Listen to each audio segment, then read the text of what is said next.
7 years after the wedding, Azaria realized for the first time that her husband was a stranger. Darius had forbidden her from visiting his mother's house in the country under the pretext of an eternal renovation. When she received the news that her mother-in-law had passed away a month ago and Darius had to leave town for a business trip, Azaria decided to secretly travel to the house that Odessa May had left as an inheritance. But as soon as she opened the door, she froze. Her body trembled, breath caught in her chest. What lay behind that door turned out to be more terrifying than any nightmare. But before we continue, please tell me, where are you from and how old are you? I would be interested to know who is with me right now. Happy listening. Azaria Vance sat by the window of her apartment in the new Aurora Heights complex on King Drive, watching the March wind whip the snow into swirls around the streetlights. Chicago, at this time of year, turned into a monochrome painting. The leaden sky merged with the whitish earth, and the buildings stuck out like black teeth against the background of endless gray. A city bus drove by, splashing the bus stop with a wave of dirty slush, and a few construction workers with backpacks cursed, shaking off their heavy Carhartt jackets. Azaria adjusted the knitted throw blanket on her knees, an old habit of bundling up even in a warm apartment, and took a sip of cold tea from the mug Darius had given her for their last anniversary. "Best wife," read the inscription in gold letters, already peeling a bit at the edges. "Azaria, baby, where'd you disappear to?" Her husband's voice floated in from the kitchen, along with the smell of fried onions. "I'm making scrambled eggs with turkey sausage. You want some, or are you on that keto diet again?" "I will, of course I will," she called back, not turning her head from the window. From the outside, their life looked like a picture-perfect spread from Essence magazine. A 3-bedroom condo with designer renovations. The mortgage paid off 3 years early. The refrigerator stocked with delicacies from Whole Foods and Trader Joe's. Darius worked as a project manager for Midwest Energy Solutions. He brought home $15,000 a month after taxes, which was considered nearly oligarchic income in their circle. After getting married, Azaria had left her job as a nurse practitioner at Cook County Hospital. Endless night shifts, difficult patients, the eternal smell of bleach and medicine. "Why do you need this torture, Azaria?" Darius would coax her, hugging her shoulders. "I'm a man. I provide for my family." And he really did provide. You couldn't argue with that. Only, through all the years of their marriage, there remained one splinter that ached and gave her no peace. His mother's house in Cedar Grove, a small town about an hour out, where her path was forbidden. That Miss Clementine called again, Mama's neighbor. Darius set a plate of steaming eggs and savory sausage in front of his wife. "She keeps pestering with questions. When are we finally coming to visit?" I told her the usual. "Once we finish with the renovations, then you're welcome to come over." Azaria raised a tired gaze to her husband, the same rehearsed answer she had heard year after year, like a broken record. "Darius, honey, how long can you keep patching up and rebuilding that poor house? Let's just go once. Let me see with my own eyes how things are progressing. Maybe I can help." Her husband's face instantly tensed, just a tiny bit. An ordinary person wouldn't have noticed. But Azaria, over years of living together, had learned to read these micro-changes in his expressions, these alarm bells. "Zari, we've discussed this 100 times. Everything there is turned upside down. We're changing the rotten beams. The floors have fallen through. The roof is leaking. There's dust everywhere, impassable mud. The cheap contractors make noise from morning to night. What haven't you seen there?" "I haven't seen your mother," she replied quietly, but with pressure putting down her fork. In 7 years of marriage, Azaria had met her mother-in-law only a handful of times. You could count them on the fingers of one hand. Twice at the very beginning of her and Darius's romance, when the elderly woman came to the city for a checkup at the university hospital, and the only time in the first year after the wedding, when the newlyweds made it out to Cedar Grove for Memorial Day weekend. Since then, not once, for love or money. In her memory, Odessa May remained a quiet woman of few words with kind brown eyes that held some hidden sorrow.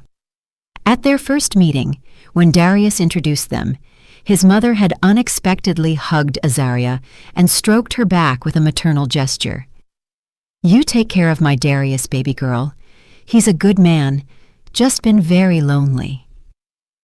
That simple gesture, the palm sliding across her back, had somehow etched itself into her memory forever. Azaria had wanted so badly to get to know this woman closer, to become friends, to become, if not a daughter by blood, then at least a close spirit.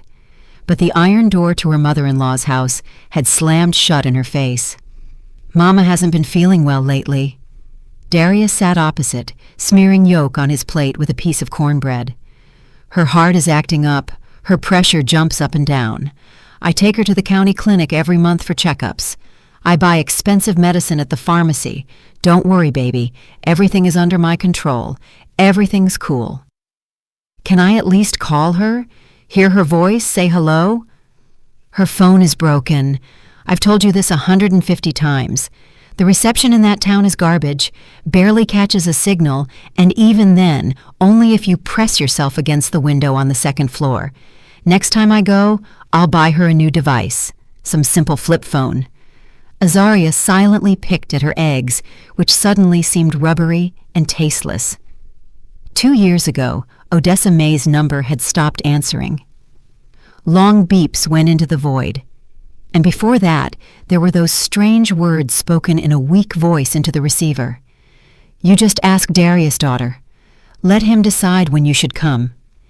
Now, looking back, Azaria realized it wasn't maternal advice, but a veiled plea for help, a cry from the soul that she had failed to hear. 3 months ago, something happened that made her openly doubt her husband's words for the first time. Darius returned from another trip to the construction site well past midnight.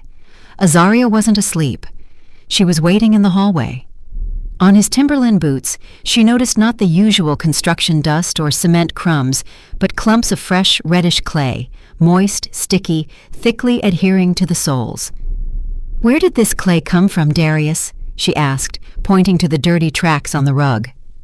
"It's freezing outside, 10 degrees below zero. The ground is frozen solid 3 feet down, hard as stone." Darius froze on the threshold, then spoke too quickly, choking on his words. "Oh, that was at a buddy's place, Leroy's. His lot is right next to Mama's house. He asked for help with the foundation for a shed. We were digging a pit. That's where the mud came from." "Digging a foundation in winter? At this temperature? Are you crazy?" For the first time in all their years together, Darius raised his voice at her, almost breaking into a scream. "What is this? An interrogation? I am, by the way, bending over backwards, trying for my mother so she can meet old age in human conditions, not in a shack. And here you are with your accusations and suspicions. You should be ashamed." That night, Azaria tossed and turned for a long time, burying her face in a pillow wet with tears. She wasn't crying from the insult of harsh words, but from the acute, almost physical sensation that her husband was lying to her, brazenly and cynically lying about something extremely important connected to that cursed house in Cedar Grove. After that ugly argument, Darius tried to make amends. He brought diamond stud earrings from a jewelry store on the Magnificent Mile, took her to dinner at a high-end steakhouse where one portion cost as much as her old weekly salary. Azaria accepted these offerings with a pale, forced smile. Something had broken inside. She was no longer the naive, trusting wife. Now she watched her husband on the sly, studied his habits and gestures, tried to unravel what he was hiding. And then, in the last days of March, when winter just wouldn't give up its position, everything changed in the most unexpected way. Saturday morning turned out to be unusually calm. Azaria was busy in the kitchen with the dough for a peach cobbler. Darius adored her signature dessert. Shouts from a commentator drifted from the living room. Her husband was watching a replay of last night's Bulls game. Suddenly, the intercom buzzed piercingly. "Who the hell is that at this hour?" Darius yelled discontentedly from the other room. "It's Saturday, a day off." Azaria wiped her flour-stained hands on her apron and went to the intercom. On the small screen loomed the figure of a respectable man in an expensive wool coat with a leather briefcase in his hand. "Good afternoon. I'm here to see Mr. Darius Vance on an important matter. I am attorney Langston Pierce. I represent the firm Pierce & Associates." In the spacious living room, the lawyer settled into a soft armchair, pulling a folder of documents from his briefcase. Darius sat opposite on the sofa, all gathered, tense as a violin string. "I must apologize immediately for disturbing you on the weekend," Pierce began, adjusting his wire-rimmed glasses. "But the matter cannot wait. A month ago, your neighbor from Cedar Grove, Miss Clementine, contacted me. She was concerned about the long absence of Mrs. Odessa May Vance and asked me to find out her whereabouts through official channels. Unfortunately, I must inform you of some sad news." Azaria felt everything inside her drop into a bottomless abyss. The tray with teacups trembled in her hands. "What?" "What news?" she whispered barely audibly with dry lips. "Odessa May Vance passed away 32 days ago in the intensive care unit of the county hospital. Official cause of death: acute renal failure due to chronic kidney disease. I am sincerely sorry for your loss." Darius covered his face with his hands. His broad shoulders shook slightly, and stifled sobs escaped his throat. But Azaria watched this picture of performative grief with cold eyes. Her mother-in-law had died over a month ago. She had lain in the morgue, then in the cold ground, and she, the daughter-in-law, knew nothing, did not come to say goodbye, was not at the funeral or the repast. "Why? Why didn't you tell me, Darius?" Her voice trembled with barely suppressed rage. "A month has passed, a whole month. I didn't know how. I didn't want to upset you for nothing." Her husband sniffled and smeared tears over his cheeks, but Azaria clearly saw it was all a cheap show for the lawyer. Pierce took a brown envelope and a small bunch of old keys from the folder. "Here are the documents for the house in Cedar Grove. The deed, the property tax records. According to the will, Odessa May left all property to you, Darius Vance, as the sole heir of the first order." After the lawyer left, as soon as the door closed behind him, Azaria exploded. "3 months ago you went to your mother's. I remember perfectly. I saw the clay on your boots. That means you were somewhere doing earthworks. She was already sick then, right? You were driving her to hospitals and stayed silent as a tomb." "I didn't want to worry you in vain," Darius snapped, jumping up from the sofa. "And when she died, was that also worrying in vain? A month has passed. Where did you bury your own mother? In which cemetery? Why didn't I, her daughter-in-law, know?" "Because I didn't want you to see her in such a terrible state," he suddenly yelled, spraying saliva. "The house is a nightmare, a complete ruin. She herself was emaciated, sick. I was ashamed of all that poverty, do you understand, or not?" He grabbed the envelope with the keys from the table and swiftly went into his home office, slamming the door with a crash. Azaria heard the characteristic click. Her husband locked the documents in the drawer of his desk, where he hid all important papers. The next 4 days dragged on painfully slowly. Every hour seemed like an eternity. Darius played the inconsolable son, sitting for hours in the living room in front of the turned-off TV, staring with an unseeing gaze at the black screen. But as soon as he thought his wife wasn't looking, instead of grief, something else appeared in his eyes: nervousness, anxiety, fear of exposure. On the 5th day, Wednesday, over a breakfast of oatmeal and toast, he made an unexpected announcement. "Zari, they're urgently calling me to a site in North Dakota. Serious accident on the rig, a pipeline burst. They need a specialist of my level to organize the repair work. I'm leaving tomorrow at dawn. I'll be back in about 10 days, maybe 2 weeks if things go tough." "Got it," she replied shortly, not raising her eyes from her plate. Darius clearly expected a completely different reaction. Tears, wifely lamentations, pleas not to leave her alone in such a difficult moment. But his wife just continued to mechanically chew the oatmeal, which had become like sawdust in her mouth. All day, Azaria furtively watched her husband pack things into a travel bag. He whistled some stupid tune under his breath, neatly folding shirts and socks. Several times he took out his phone, typed something quickly, and smiled that special smile that made everything inside Azaria clench into an icy ball. At 5 in the morning, Darius kissed his feigning sleep wife on the forehead. She purposely pulled the blanket up to her chin and closed her eyes. His lips seemed cold to her, like a dead man's. As soon as the front door slammed and the steps in the corridor died down, Azaria jumped out of bed.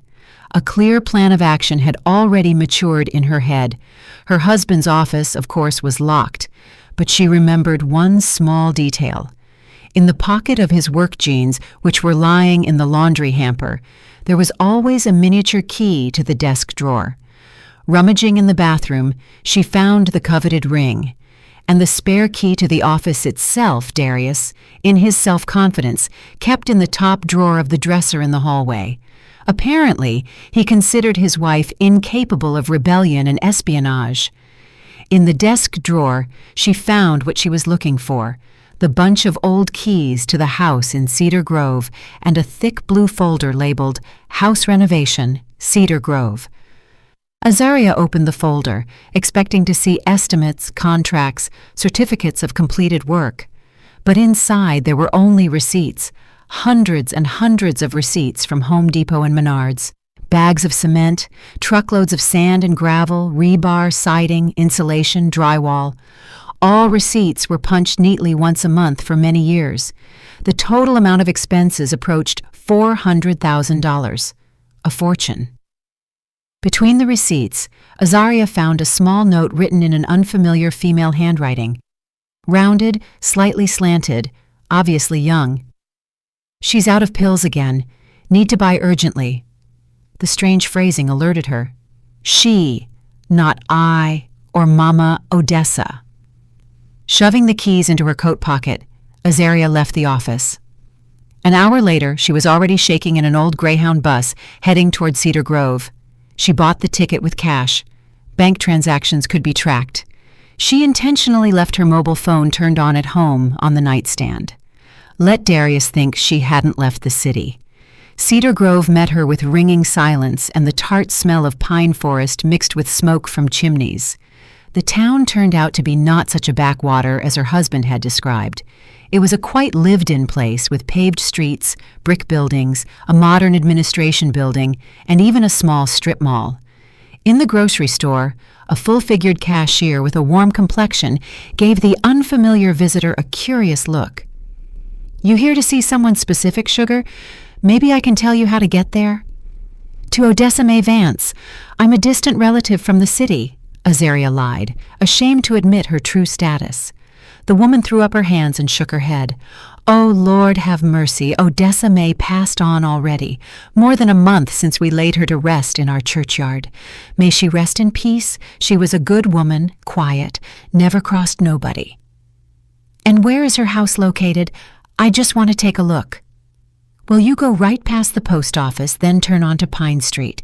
It's the third house on the right side with the green metal fence. Beautiful house, rich, with a big lot. Her son Darius built it all up like it was for himself." Beautiful, rich house. Everything flipped over inside Azaria. She thanked the talkative cashier and headed along the indicated route, feeling her heart pounding somewhere in her throat. On Pine Street, her legs stopped on their own, refusing to go further. Before her towered not a dilapidated shack and scaffolding, covered with bags of cement and stacks of boards. It was a modern two-story colonial-style home, sheathed in light beige vinyl siding with high-quality windows and a dark red roof. A manicured lawn, neat bushes of hydrangeas, a greenhouse in the far corner, no traces of renovation, no construction site, no workers. Years of endless lies. "Hey, miss, who you looking for?" a voice called out from behind the neighboring fence. Over a low wooden picket fence, an elderly woman in a colorful head wrap looked at Azaria, holding a rake in her wrinkled hands. "I'm Azaria, Darius Vance's wife, Odessa May's daughter-in-law," she introduced herself in a raspy voice. The neighbor gasped and dropped the rake. "Darius's wife? Child, you don't say. He told everyone his wife was lying on her deathbed in the city, stage 4 cancer, going through chemo." Azaria's legs gave way. She had to grab the gate to keep from falling. What What exactly did he say?" "Everyone in town knows this sad story." The woman came closer, lowering her voice to a sympathetic whisper. "Darius passes for a martyr around here. The poor man rushes between a terminally ill wife in the city oncology ward and an old, frail mother. He says his wife can't come here no way. No cold for her, no bumping around on the road. Her immunity is gone after the chemo. We all pitied him, sighed, saying, 'Look how unlucky the man is in life. I'm Miss Clementine, their neighbor for years.'" Azaria felt the ground slipping from under her feet. So her husband didn't just hide the house and his mother from her. He hid her from everyone, turning her into a non-existent dying phantom. "And Odessa May, tell me, how did she live lately?" Miss Clementine shook her gray head. It's a strange story, straight out of a detective movie. About 2 years ago, Odessa May seemed like she was swapped out. Before that, she was a spry grandma, went to the store herself, dropped by neighbors for tea, came to church meetings, and then cut off, stopped coming out of the house completely, didn't even open the gate. We neighbors tried to visit, knocked, hollered, and Darius would pop out and say, "Mama is resting. The doctor strictly forbade disturbing her. Weak immunity." And then he put up that high fence, solid, metal, supposedly protection from the wind. Only it didn't look like protection, but like a prison wall. Lord forgive me for such words. "And the renovation? Darius told me they've been doing a major overhaul for years." "What renovation, honey?" The neighbor snorted. "They put the siding on 5 years ago, redid the roof, and that was it. But they hauled furniture in. That, yes, I saw everything from my second-floor window. Trucks from Ashley Furniture coming, unloading leather sofas, wardrobes, canopy beds. Appliances too, double-door fridges, big plasma TVs, huge washing machines. And you know what was most surprising?" Azaria gripped the fence bars with white knuckles. "Toys. Boxes and boxes of children's toys. Tricycles, Barbie dolls, remote control cars, Lego sets. I asked Darius once what all that was for, and he says, 'For charity helping an orphanage in Chicago.' Lies. Purely lies. What charity if they carried it all into the house?" "Toys. Children's toys," Azaria repeated, feeling a terrible picture clearing up in her head. "That's not all." Miss Clementine looked around and lowered her voice to a whisper. "In the evenings, sometimes voices were heard. Not Odessa May's old voice, a young woman's, laughing so ringing, talking. And a child sounded like either a kid crying or playing. But Darius always found an explanation, said the TV was on loud or the builders stayed late. Only what builders if there was no construction?" The mosaic fell into a monstrous picture. Darius had a second family, here in his own mother's house, while his wife in the city believed in an endless renovation. "Lord, what is happening?" Azaria whispered, and tears flowed down her cheeks against her will. "You really didn't know anything, baby girl." Miss Clementine looked at her with sincere compassion. "My poor child, how did this happen? I knew nothing. 7 years married and knew nothing. You go into the house, sort things out there. You got the keys. I'll be nearby if anything. Scream. My husband, Mr. Earl, is home. He's old, but still strong. He'll help if needed." Azaria took out the bunch of keys. Her hands shook so much she barely hit the keyhole. The front door opened silently, without a single creak. The hinges were well oiled. The first thing she felt was a wave of warm, even hot air. The heating was working at full power. A cloying smell hit her nose, expensive air freshener with the scent of alpine meadows, mixed with bleach and something else, musty, unhealthy.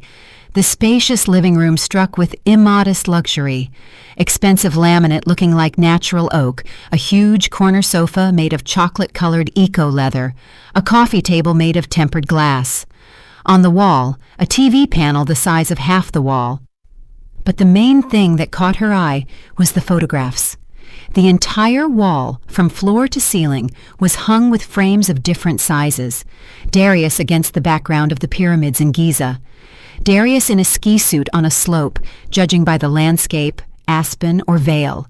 Darius with a huge pike in his hands against the background of a river. Darius by a black Cadillac Escalade, the latest model.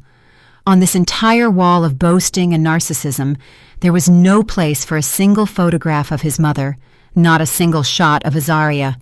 Their wedding, their 7 years of life together, simply did not exist here. They were erased, scrubbed from reality. In the kitchen, she found built-in premium appliances, a solid wood dining table for 8, and on the refrigerator door, attached by a magnet in the shape of a funny kitten, a child's drawing. 3 multicolored figures under a bright sun, holding hands. Above the tallest male figure, in uneven childish handwriting with a mistake, was written a word that made Azaria's breath catch. Daddy. Not Uncle D, not just a man. Daddy. At the end of a long corridor, she found a massive door locked with a key. The smallest key on the ring fit perfectly. The click of the turning lock sounded in the silence of the house like a pistol shot. A pungent smell hit her nostrils. A concentrated mixture of medicines, rubbing alcohol, bleach, and that special, unmistakable smell of a long, severe illness eaten into the walls. In the gloom, heavy curtains blocked the daylight.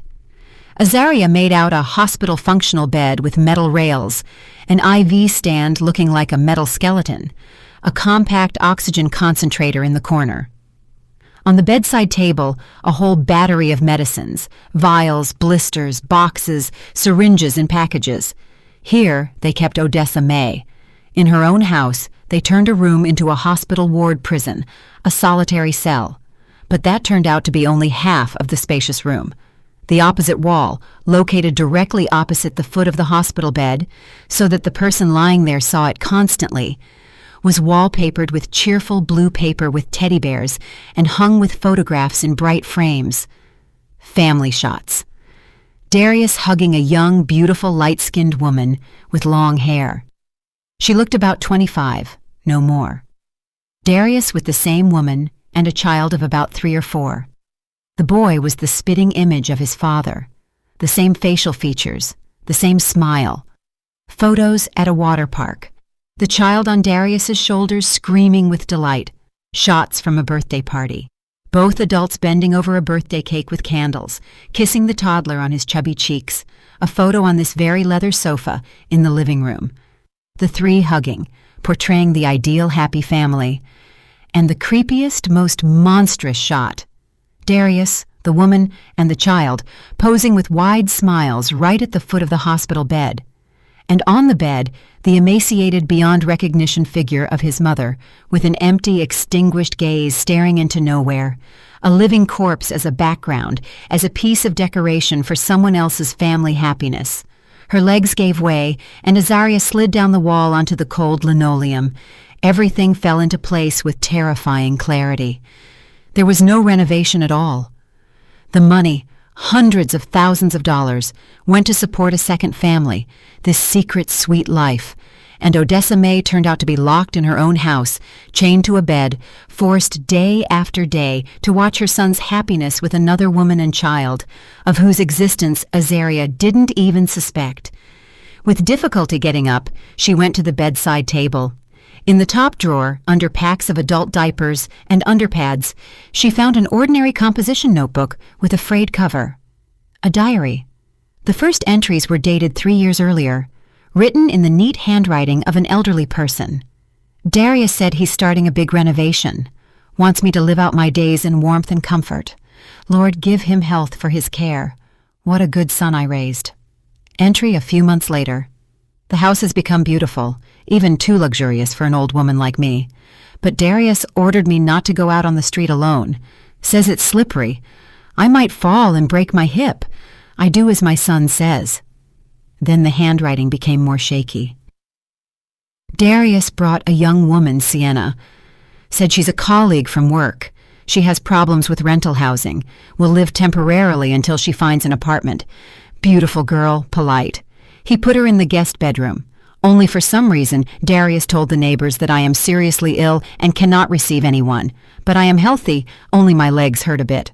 Next entry. Sienna has a boy, Mateo.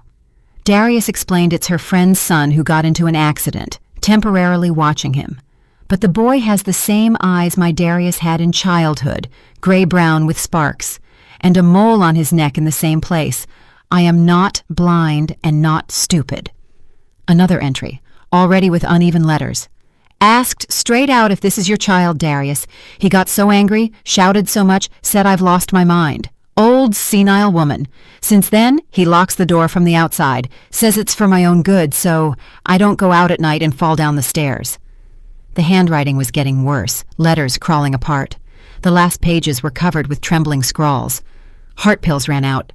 Darius took the prescriptions, said he'd buy them himself, brought some other white ones. They make me feel worse, heart pounding, not enough air. Asked Sienna for help. She's a kind girl, but she's also afraid of Darius. Cried, said she wants to leave, but he won't let her. A notary came from the city.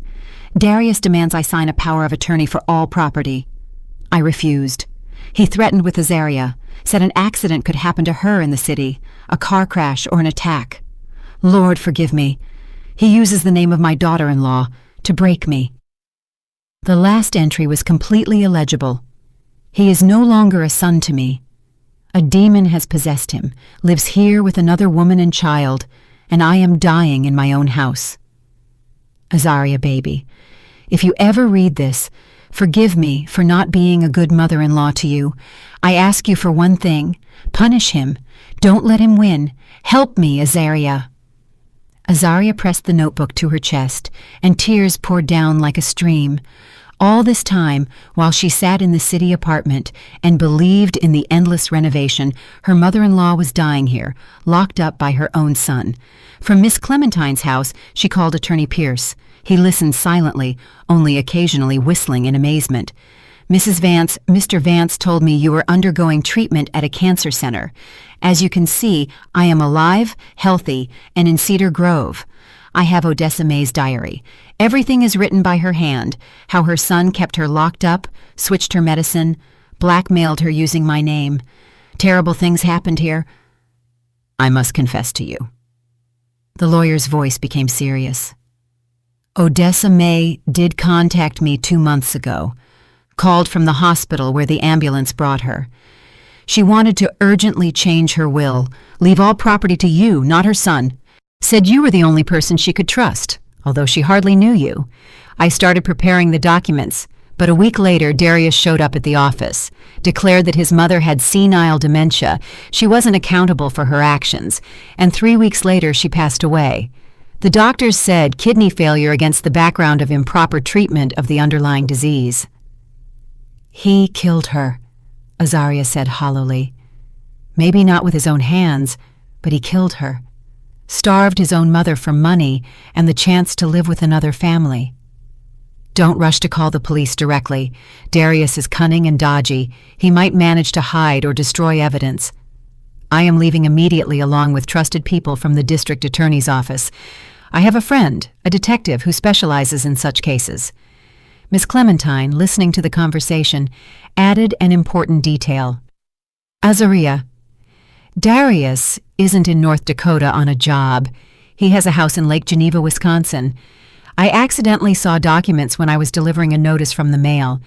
He dropped them on the porch. Surely he's there right now with that Sienna and the boy. The hour of waiting seemed like an eternity to Azaria. She sat at Miss Clementine's kitchen table, mechanically sipping cold tea and rereading the last lines of the diary. Punish him. Don't let him win. Help me, Azaria. Finally, 2 cars pulled up. The lawyer and 2 men in plain clothes, investigators. The plan was simple and effective. Catch Darius by surprise in his Lake Geneva hideout. The house was found in a new gated community on the outskirts of the lake town. A modern structure made of timber and glass, with panoramic windows and a groomed lot. A child's sled stood by the porch. In the yard stood a snowman with a carrot for a nose. Nearby, a snow fort. Darius was pulling his son on a bright sled along the cleared paths. On the porch stood that same light-skinned woman from the photos with a mug of steaming tea, smiling, watching their play. A picture of an ideal family idol built on the bones of his own mother. Azaria got out of the car first, not waiting for the others. The snow crunched under her feet, betraying every step. Darius heard the sound, turned around with a smile, and froze, seeing his wife. His face elongated, turned gray, eyes widened in horror. "Azaria," he exhaled, barely audibly. "Darius, baby. Who is this?" Sienna came down from the porch, squinting at the stranger. "I'm his wife," Azaria replied in a steady voice. "Lawful wife, 7 years married." "What?" The woman staggered, dropped the mug, which shattered on the steps. "But you swore she died 3 years ago from cancer." "As you can see, I am not only alive, but perfectly healthy. Unlike Odessa May, whom your Darius starved to death in her own house." "Azaria, have you lost your mind? What are you saying?" Darius yelled, but panic was heard in his voice. She took the notebook out of her bag and threw it at his feet. "Your mother wrote this before she died. Everything is recorded. How you kept her locked up, how you starved her, how you blackmailed her. Read it if you have the courage." The investigators approached the gate. The older man took out a badge. "Darius Vance, Detective Miller, we have reason to believe you are involved in the death of your mother. Please come with us for questioning." "You have no right. This is private property." Darius backed away, but the investigators had already entered the yard. "We do. You are suspected of committing crimes including fraud, forgery of documents, and elder abuse resulting in death. Do not aggravate your situation with resistance." Sienna fell to her knees right in the melting snow, clutching the frightened, crying child to herself. Darius looked at Azaria with a gaze full of hatred. "You ruined everything. Ruined my whole life. No, honey. You ruined everything yourself. Your life, your mother's life, mine, and these people's. And now, it's time to pay the bills." The trial of Darius Vance became the loudest process in the county in recent years. The Chicago Tribune and local news channels ran with screaming headlines, "Son locked mother up and drove her to death for inheritance." Odessa May's diary became the key evidence for the prosecution. Handwriting experts confirmed the authenticity of the entries. Sienna, having received guarantees from the investigation, gave detailed testimony. Through tears, she told the court how Darius ignored his mother's complaints about heart pain, waving it off, saying, "Old people always invent sicknesses for themselves." How he took her prescription drugs and replaced them with ordinary vitamins from the pharmacy. How she heard screams and arguments from the locked room when Odessa May refused to sign documents. How he used Azaria's name in threats. "Sign nicely, or an accident will happen to your favorite daughter-in-law." Darius hired a whole team of expensive lawyers who tried to present the case as a family conflict. He sobbed in the courtroom, swore that he adored his mother, and did everything possible for her good. But every theatrical gesture of his crashed against irrefutable facts: fake documents, fake receipts, witness testimonies. The sentence was severe, but just. 12 years in a state penitentiary for the aggregate of crimes. All real estate transactions made with forged documents were annulled. The house in Cedar Grove passed to Azaria, the only heir Odessa May wanted to trust her property to. A year later, a short Midwest summer delighted Cedar Grove with warm days. The house on Pine Street had transformed beyond recognition. The high, solid fence was torn down, replaced by a neat wooden picket fence through which lush bushes of blooming peonies were visible. The front door now rarely closed. Neighborhood kids ran in and out constantly. Azaria, in a light sundress, was watering a flower bed with zinnias and marigolds from a hose. She made the decision to stay here, not to return to the hateful city apartment. Her new world, her redemption, was in this house that belonged to the woman who never became a real mother to her in life. Inside the house, not a trace remained of the former ostentatious luxury. Darius's narcissistic photos were burned in the yard, along with the fake documents. In their place appeared watercolor landscapes by local artists, cross-stitched pictures, framed children's drawings. The room where her mother-in-law died in confinement changed completely. The hospital bed was hauled to the dump with disgrace. The walls repainted a warm peach color. Heavy curtains replaced with light tulle. Now a small library was located here. Shelves with books from floor to ceiling, soft beanbags, a bright rug with a geometric pattern. It was a library for the local kids. Every day after school, students came here, read aloud, did homework, just talked. Azaria always kept cookies and lemonade ready. On the door frame hung a simple wooden plaque with a burned inscription, "The Odessa May Vance Community Library. Read, and you shall be free." "Azaria, stop messing with those flowers already. You'll get heat stroke." Miss Clementine looked out from the gate with a plate of golden pastries. "I baked some sweet potato pies, your favorite. Come drink some tea." "Coming, Auntie Clem, just watering the asters." Azaria smiled that sincere smile that came from inside, from the very heart. From the open windows of the library, ringing children's voices drifted out. The kids were reading Roll of Thunder, Hear My Cry by Roll. Azaria listened and nodded to herself. She had fulfilled Odessa May's last request. Darius got what he deserved and was now serving his sentence in a correctional facility downstate. And the house, formerly a place of suffering and lies, had turned into an island of kindness and light. Every page read by the children, every laugh within these walls, was like a prayer for the peace of the soul of the woman who cried out for justice from the last pages of a composition notebook, never having waited for help in life. Did you like the story, and which city are you listening from? Let's meet in the comments. If you liked the story, you can support me by sending a super thanks so I can keep bringing more stories like this. Thank you so much for your sweet support. I'm looking forward to your comments on the story. On the screen, you can see 2 new life stories that I highly recommend. There's so much more on my channel. Don't forget to subscribe. See you in the next life story. With love and respect.